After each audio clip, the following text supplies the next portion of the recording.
नमस्कार फौजी, आप देख रहे हैं डेली न्यूज चैनल।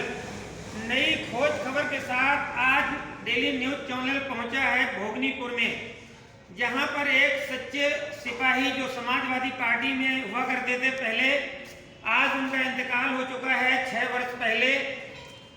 सच्चाई ये है कि जब इंतकाल होने से पहले उन्होंने अपने बच्चों को वसीयत में लिखा था कि अगर मेरा इंतकाल हो जाए तो मेरी कब्र को 2 रंगों से रंग देना। ये उन्होंने अपने बच्चों को वसीयत दी थी। उनके बच्चों ने इंतकाल होने के बाद कब्र का वही बताया जो कि आज हम आपको दिखाने जा रहे हैं, 2 रंगों से रंगी हुई है।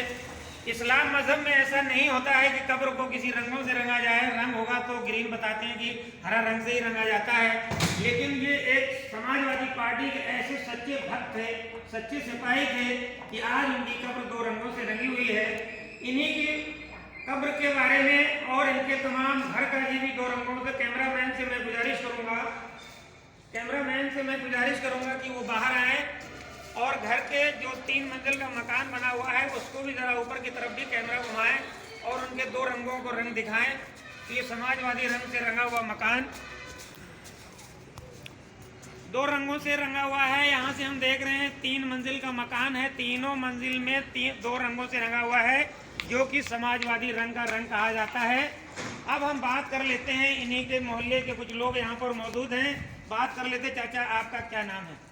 हमारा मोहम्मद शफी नाम है। शफी साहब, आप हमें ये बताइए कि आपने ये जो रंग देखा है, ये रंग कितने दिनों से है? इस मकान में रंग कितने दिनों से है? ये जब जिंदा थे हाजी साहब तो हम यहाँ अक्सर आते थे जी। इनके लड़के से मेरी दोस्ती है जी। तो मैं मरने से पहले भी हाजी साहब का पास आया तो हाजी साहब ने अपने लड़के आफ्ताब आलम को बुलाया जी, और बुला के एक वसीयत मेरे सामने लिखी।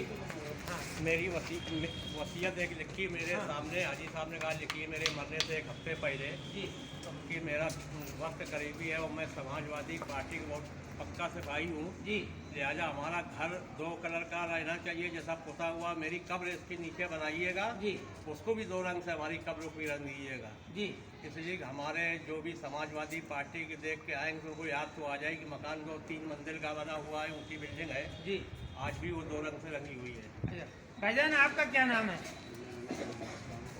इस्लाम साहब, आप ये बताइए, कैमरे की तरफ देखिए, आप ये बताइए कि ये जो मकान 2 रंगों से रंगा हुआ है समाजवादी कलर में, ये मकान कब से रंगा हुआ है और इसका क्या इतिहास है पुराना?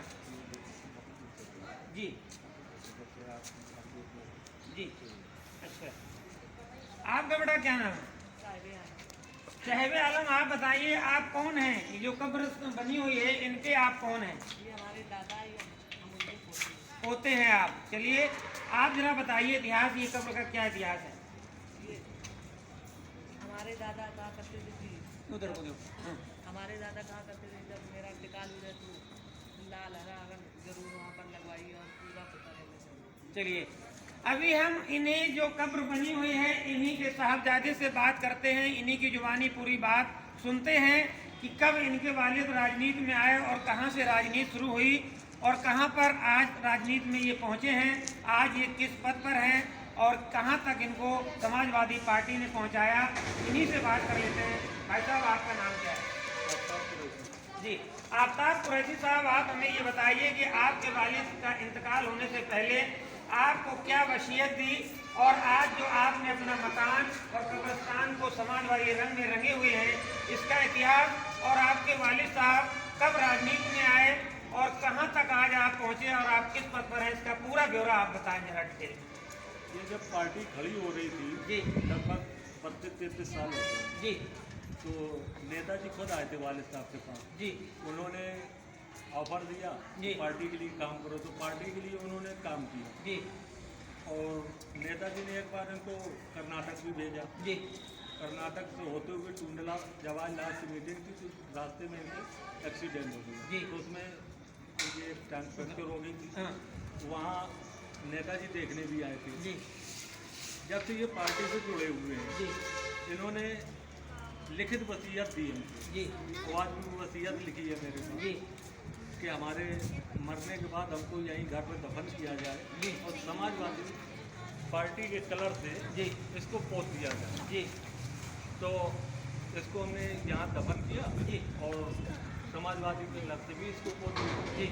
तो आज ये पूरा मकान की खुदाई बहुत महंगी पड़ती है। हमारा पोतने की स्थिति तो नहीं है, लेकिन हम उसको पोतते हैं। तो बराबर 30 साल से इसी कलर को पोतते चले आ रहे हैं। और इनके ऐसे संबंध थे, जो अखिलेश यादव है, इनको वालिद साहब ने उंगली पकड़ के चलाया, जो आज ये टीपू सुल्तान के नाम से मशहूर है। तो हमारे वालिद साहब ने ही टीपू सुल्तान इनका नाम दिया।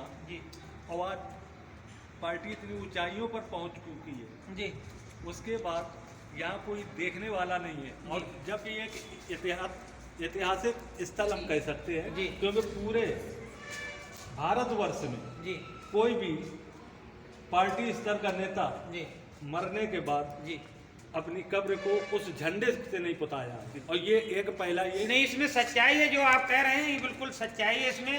अगर आपने समाजवादी पार्टी की बात की तो जरा समाजवादी पार्टी ने आपके साथ क्या वफादारी पेश की, जब आपके वालिद इतने वफादार थे कि उन्होंने वसीयत दी कि मेरे बच्चों को मैं बता के जा रहा हूँ कि मेरी कब्रिस्तान 2 रंगों से रंग देना, तो समाजवादी पार्टी ने आपके लिए क्या किया, जरा उसका भी बताएं। समाजवादी पार्टी ने कोई अच्छा व्यवहार नहीं किया। जब पिताजी खत्म हुए थे तो यहाँ उन्होंने कहा कि जब तक नेताजी के परिवार से कोई ना आ जाए, हमको दफन ना किया जाए। 27 घंटे तक उनको हम घर पर रखे रहे और इंतजार करते रहे कि नेताजी के परिवार का कोई आएगा। और कोई नहीं आया। ये छोटे जो नेता हैं यहाँ से, इन्होंने भेदभाव किया कि ऐसा ना हो कि वहाँ हम खबर दे दें कोई नेता बड़ा आ जाए तो एक मुसलमानों का नेता बन जाएगा, खड़ा भी जाएगा। तो यहाँ का जो छोटा नेता है कि उसके दिमाग में ये कभी नहीं रहता कि अब किसी मुसलमान को नेता बनाए, लिहाजा ये पूरे क्षेत्र में कोई मुस्लिम नेता नहीं है। और यही सब करते रहते। लेकिन फिर भी हम समाजवादी पार्टी के अल्पसंख्यक जिला उपाध्यक्ष हैं और पूरी वफादारी से लगे हुए हैं, वफादारी से काम कर रहे हैं। और आप अपने वालिद के बारे में बताइए कि वो राजनीति में कब आए और कितने सालों तक उन्होंने समाजवादी पार्टी के झंडे के नीचे राजनीति की और किस स्टेज तक उनको पहुंचाया गया, उसका जरा ब्यौरा बताएं। उन्होंने लगभग 91-92 से शुरू की थी और पार्टी ने भरपूर इनसे सहयोग लिया, काम लिया। फिर देश में जगह जगह इनको भेजते रहे। इनके बहुत से कागज हैं, जहाँ भी नेताओं ने आदेश दिया वहाँ ये गए और अपने खुद खर्चे से गए। इन्होंने 3.5 बीघे जमीन बेच डाली बगैर कोई लालच स्वार्थ कि मुझे कोई पद मिलेगा या कुछ होगा। 33 साल की मेहनत के बाद इनको जिला महामंत्री बनाया गया जिले का।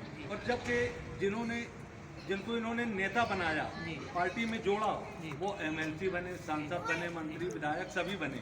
लेकिन इनकी 33 साल की मेहनत सिर्फ जिला महामंत्री तक इनको ले गई। यानी आपका कहना ये है कि हमारे वालिद ने जितना समाजवादी पार्टी के लिए काम किया उसका उतना उनको अंजाम नहीं दिया गया। हाँ, अब बोल रहे हैं ना कि जो इनके बताए हुए सिखाए हुए नेता थे, पार्टी से जोड़ा तो वो सांसद विधायक बने। और ये 33 साल की मेहनत के बाद जिला महामंत्री एक छोटा सा पद है, एक छोटा सा पद है। और उनको जबरदस्ती दे दिया, लेकिन उन्होंने कभी इस पद का ना तो स्वीकार किया और ना इसको अपने आप में कभी जोड़ा कि मैं जिला महामंत्री हूँ। कभी इसको नहीं जोड़ा और ना कभी विरोध किया। लगातार पार्टी के लिए पूरी वफादारी से काम करते रहे और वो प्रमाण उनका खुद भी सामने है, आप देख सकते हैं। चलिए अभी मैं आपके थोड़ा घर के अंदर भी देख लेते हैं कि कहाँ कितने रंगों से रंगा हुआ है। अंदर भी चलते हैं, आइए जरा कैमरामैन आगे आइए।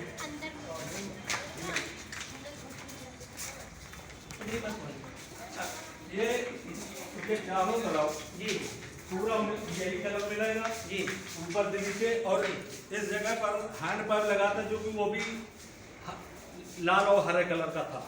उनकी कुर्सियां हैं वो भी लाल हरे कलर की है सब। और इस कलर के वजह से बसपा की सरकार में हमको शुभ सूचित ने जो कोतवाल थे, उन्होंने 5 बम लगा के मुझे जेल भेजा था। और 3 महीने के बाद हमारी जमानत हुई थी। और आज भी उससे डरते नहीं है, कलर से उसी कलर से पोतेगी है और भी मुकदमे लगाए। तो यानी आपको जब चुनाव कोई हुआ होगा तो आचार संहिता लगा होगा, आचार संहिता में इस रंग को छुपाने की बात आई होगी, तब आपके पास कोतवाल साहब आए होंगे कि इस रंग को छुपाइए, ऐसा कुछ कहानी है। हाँ, कहानी ऐसी है, लेकिन आचार संहिता रोड की है। ये बस्ती के अंदर है, बस्ती के अंदर कोई आचार संहिता नहीं होती। आप झंडा लगा सकते हैं या कलर, तो ये सुरक्षा से अपने कलर कोई भी पोत सकते हैं। लेकिन उन्हें सरकार से एक नाजायज दबाव बनाया था और उस दबाव के कारण हमको जेल पहुंचाया था 3 महीने के लिए, लेकिन सपा सरकार आने के बाद कोई रिस्पॉन्स नहीं हुआ, सब कुछ हुआ और सब पूरा खर्चा भी हम ही ने किया है। आज भी ये सब करते हैं, हम तो पार्टी की वफादारी करते हैं, उसी के लिए काम करते हैं और करते रहेंगे। चाचा और क्या कहना चाहेंगे आप, कुछ बात कहना चाहेंगे इनके बारे में? बस अब हम क्या कहना चाहेंगे यही है कि समाजवादी पार्टी के लोग इधर मुड़ के नहीं देखते हैं जी, और सीधे आते जाते हैं। कोई ऐसा वक्त आता था हम लोगों को इस्तेमाल किया जाता जी, मगर काम कुछ नहीं हम लोगों को था। जैसा दोस्तों आपने देखा कि मैंने वीडियो दिखाया आपको, कब्रिस्तान से स्टार्ट किया कि 2 रंगों से रंगी हुई है और उनके साहबजादे से भी बात की और उनके पोते से भी बात की और उनके और तमाम यार दोस्तों से भी बात की जो उनके हम उम्र लोग हैं। आपने देखा कि एक सच्चा भक्त इतना समाजवादी पार्टी का, जो कि पूरा अपना जिंदगी उसमें समाजवादी पार्टी में गुजार दी और समाजवादी पार्टी उनके जो साहबजादे हैं उनके बिल्कुल तहे दिल से ये कहा जा रहा है कि जो फल हमें मिलना चाहिए था वो फल नहीं दिया गया, ना हमारे वालिद को और ना हमको आज दिया गया। एक छोटे से पद पर आज हमको जिला अल्पसंख्यक समुदाय का उपाध्यक्ष बना के रख दिया गया है, जहां पे हमें भी आज पहुंचाना चाहिए था समाजवादी पार्टी को, वहां तक नहीं पहुंचाया। तो मैं समाजवादी पार्टी से भी ऐसे सच्चे भक्त के लिए अपील करता हूं कि भाई इनके बारे में समाजवादी पार्टी को सोचना चाहिए कि इतना सच्चा भक्त शायद ही, मुझे तो नहीं लग रहा है कि कोई उत्तर प्रदेश या पूरे हिंदुस्तान में कोई इतना सच्चा भक्त होगा कि अपनी कब्रिस्तान को इंतकाल होने से पहले ये वसीयत दे जाए कि मेरी कब्रिस्तान समाजवादी पार्टी के रंग में रंग देना। शायद मुझे तो नहीं लग रहा है कि हिंदुस्तान में ऐसा कोई व्यक्ति होगा या इतना कोई वफादार सिपाही होगा समाजवादी पार्टी का। तो मैं समाजवादी पार्टी के मुखिया से अपील करूंगा कि जो इंतकाल हुए हैं हमारे भाई साहब, उनके जो साहबजादे यहाँ पर हमारे सामने खड़े हुए हैं, उनसे भी मैं अपील करूंगा कि वो अपनी बात कुछ अगर समाजवादी पार्टी से करना चाहें तो वो बात कर सकते हैं। देखिए बड़े अफसोस की बात है कि आज वो यहाँ पर नहीं है, आज उनकी कुर्सी भी 2 रंगे से रंगी हुई है। ये बहुत ही सच्चे भक्त की कहानी है जिसको बयां करना मेरे पास कोई शब्द नहीं है। अब उनके साहबजादे से भी हम बात कर लेते हैं कि वो समाजवादी पार्टी के मुखिया से क्या अपील करना चाहेंगे कि हमारे लिए क्या वो कर सकते हैं पार्टी के हिसाब से। आप बताइए समाजवादी पार्टी के मुखिया से आप क्या अपील करना चाहेंगे? हम तो समाजवादी पार्टी से मुखिया से यही अपील करना चाहेंगे कि मेरे पिताजी ने कभी पार्टी से कुछ नहीं मांगा, दिया ही दिया है, खर्च किया है, जमीन जायदाद सब कुछ बेची उसके लिए।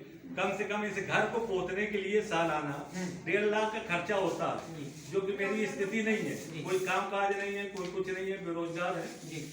तो इसको तो ये देखना चाहिए। जब समाजवादी पार्टी के जो मुखिया है तो जब जेल गए थे तो दिल्ली से टीम आई थी इस पूरे मकान को देखने के लिए, दिखाने के लिए कि ये है इतना चर्चित जगह और वालिद साहब हमारे इतनी गुमनामी से जा रहे हैं जिसका मुझे अफसोस है। जब कुछ नहीं मांगा है, कम से कम इतना तो सम्मान मिले कि ये गुमनामी की मौत ना मरे, इनका भी सम्मान होना चाहिए। भोगनीपुर से डेली न्यूज चैनल के लिए कैमरामैन छोटू के साथ मैं रशीद अली साहब फौजी। जय हिंद।